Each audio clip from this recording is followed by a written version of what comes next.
দশক জুড়ে তরুণদের লড়াকু নেতার আইকন নুরুল হক নূর যখন চিরাচরিত রাজনীতি পেরে উঠতে পারছে না, তখন প্রতিবাদের ভাষা ছিল নূরদের দখলে। অব্যাহত নির্যাতন আর ষড়যন্ত্রের পথে কখনোই হাল ছাড়েননি তারা। জুলাই অভ্যুত্থানেও পুলিশ ধরে নিয়ে অমানসিক নির্যাতন করে বিপি নূরকে। তিনি বলছেন, জুলাইয়ের প্রত্যাশা পূরণ হয়নি, সামনের দিনে আর কোনো অভ্যুত্থান দেখেন না তিনি। মোহাইমিনুল খান অপুর রিপোর্ট।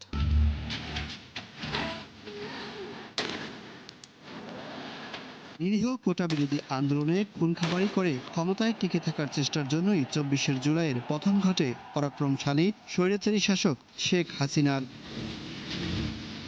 ২০১৮ সালে এই আন্দোলনের মাধ্যমে রাজনীতিতে আবির্ভাব ঘটে তরুণ এক নেতার। তারপর অব্যাহতভাবে সরকার দলীয় ছাত্র সংগঠনের ক্যাডারদের নির্যাতন আর বিপরীতে ছাত্র সমাজের রায়ই ডাকসুর ভিপি। এরপর একঝাঁক তরুণকে সাথে নিয়ে প্রতিষ্ঠা করেন রাজনৈতিক দল গণ অধিকার পরিষদ। জুলাই আন্দোলন জুড়ে স্বৈরাচারের চক্ষুশূল হয়ে ওঠে সংগঠনটি ও এর নেতাকর্মীরা। আটক হয়েছিলাম, তো সেটা ছিল খুব সম্ভবত ২৬ তারিখের রাত্রে।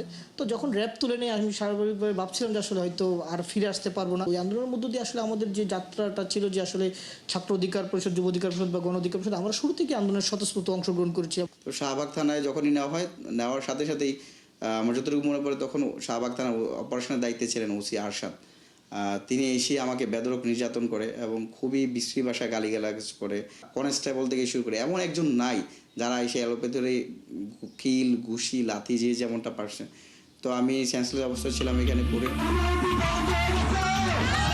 বাংলার বর্ষা, বিপ্লবের জুলাই আন্দোলন, ছাত্র সমাজের বিক্ষোভে উত্তাল দেশ। প্রশাসনের রাডারে নূর যথারীতি আবারও গ্রেপ্তার। তারপরও নূরের দিকে তাকিয়ে ছাত্র সমাজ আর তার শিষ্যরা। গ্রেপ্তার থাকা অবস্থায় সরকারের অন্দরমহলের অনেক কিছু দেখেন নূর। নির্যাতনের মধ্যেও আশা জাগে তার। সিন্দাবাদের ভূতের মতো চেপে বসা স্বৈরাচারী পতন এখন সময়ের ব্যাপার মাত্র। বাহিনীর মধ্যে চেইন অফ কমান্ড ভেঙে পড়ছে, একজন একজনের কথা শুনছে না। ডিবির ব্যর্থতার দায় দিচ্ছে আপনার ডিজিএফআই, আবার ডিজিএফআইকে দুষতেছে ডিবি।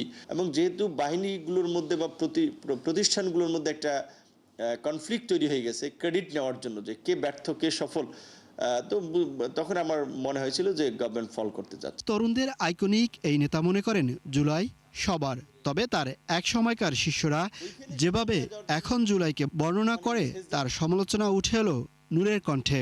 আমরা বলা চলে পাইওনিয়ার আন্দোলনে, কিন্তু আমাদের কিন্তু এখান থেকে সাইড করে দিয়ে এই কতিপয় নতুন নেতৃত্বকে হাইলাইটস করে এমনভাবে তৈরি করা হলো যে তারা মাস্টার মাইন্ডেড, অথচ অনেক এখানের ছেলেপেলে আছে যাদেরকে ৫ই আগস্টের পূর্বে কোনোদিন একটা এই সমস্ত প্রতিবাদ একটা মিছিল মিটিংও দেখিনি।